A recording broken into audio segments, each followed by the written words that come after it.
You make a list of everything that would be valuable for your ideal clients. It's not about telling them, it's about asking deeper probing questions and asking them more questions. Make no assumptions. That's like the sticky note that I would put on my head. The golden rule. I know nothing, Jon Snow. Like, I know nothing.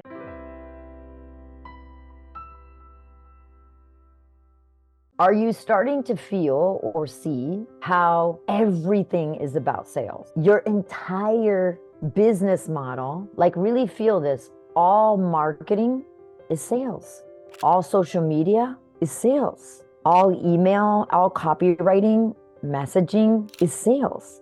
Everything that you put in an email in your signature line, the signature line, is sales. Like there isn't anything that isn't sales.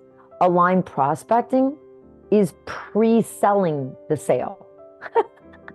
And I'm going to share some examples that I think really land, right? So as an example, there's a guy who does really well right now. Like he's been around for a long time and he's making 8 figures and so forth. He has a huge like mastermind. But when he first started out, he was a dead broke carpet cleaner. And he was trying to figure out how to be successful, trying to sell something that nobody wanted to buy. Nobody wants to buy carpet cleaning. So what happened was, one of the first things that he did before the internet, because he's old, before the internet ever existed, was he created a consumer guide to carpet cleaning. What is this in aligned prospecting? When we're doing aligned prospecting, for those that have done it, and it's okay if you guys have not done aligned prospecting because you're not there yet, but it's going to come after sales. You have to know sales before we can show you how to go get more people to sell to, right? You got to know your sales process. But in aligned prospecting, when we give something, we learn to attract people and then give value, like enlighten them. I like to say like enlighten them because sometimes people don't understand value as it has to be something that is really increases their emotional benefit in a way that it is like it's almost like a small win, but from a big picture meta perspective, not a coaching, but something they didn't see before, like an aha moment. Is that making sense? So when he first started out and he was a dead broke carpet cleaner and nobody wanted to buy carpet cleaning, so he figured, okay, let me put together something that would make it valuable. So he put together the 7 questions to ask a carpet cleaner before you invite them into your home.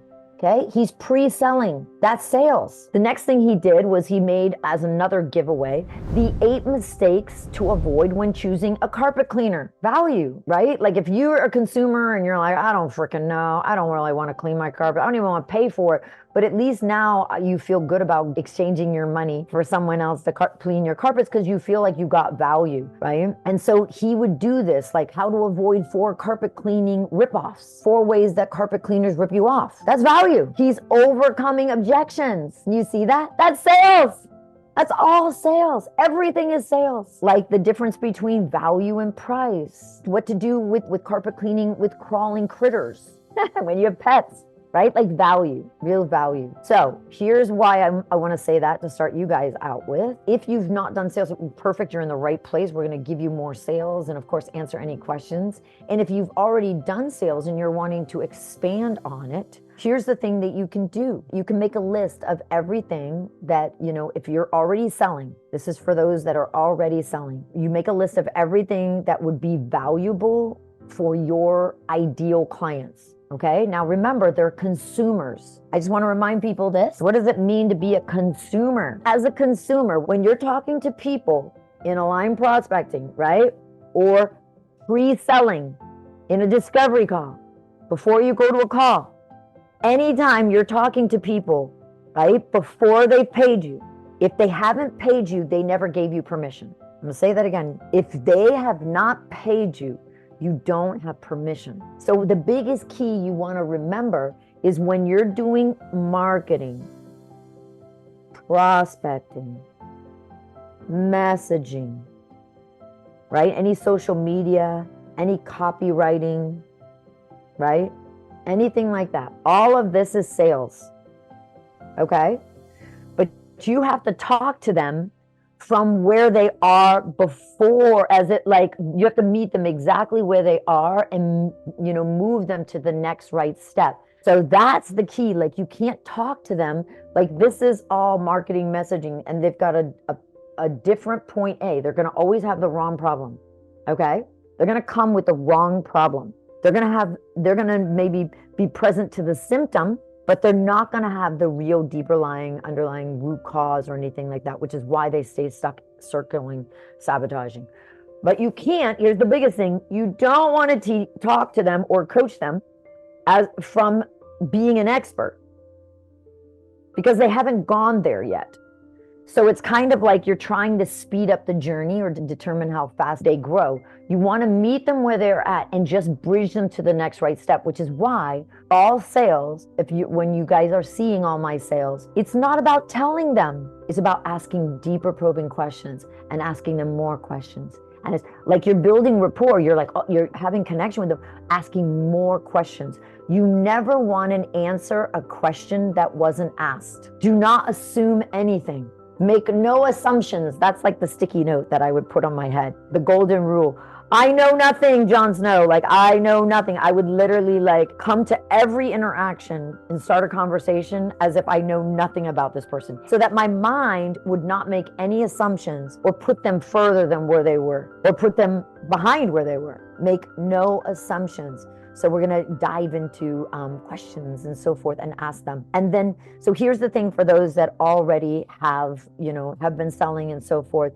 The best thing to do is make a list of everything that would be valuable. And what you're looking for is the very first right step. So as an example, I'm just going to give a model and I'm coming to you, Sal. As an example, if I was coaching relationships and, the person in front of me was struggling, or I get a lot of people struggling with when you're in the middle of a relationship and you have an argument and they want to break up, how to avoid a breakup.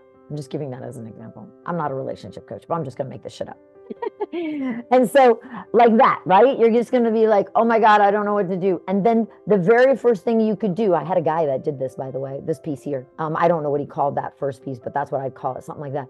But then he did this, where the first thing he would give them was how to avoid a break. Like, I'm using that word because I don't know what his was called, but that's what he put together as an asset to show them how to avoid a breakup. So then he would help them get that first win. Is that making sense? Like a very small win. I'm just showing you as an example. And then they would come back to him and say, oh my God, that worked. But now what do I do? Because now they want to talk, where usually when they want to break up, they don't want to talk to me. So the first thing he got them to do was get them to talk. Then they wanted to go deeper, okay? I'm only showing you this as that because when you understand how to break it down into a bite-sized piece of value, you're pre-selling. And then, of course, we can do this in the form of templates, cheat sheets, checklists, step-by-steps as like a, not coaching, but like the big picture, like what that would be, inside of it. A list of resources. These are all ways that what we're doing in this is we're putting together something that would be valuable so that we're providing the value to these people,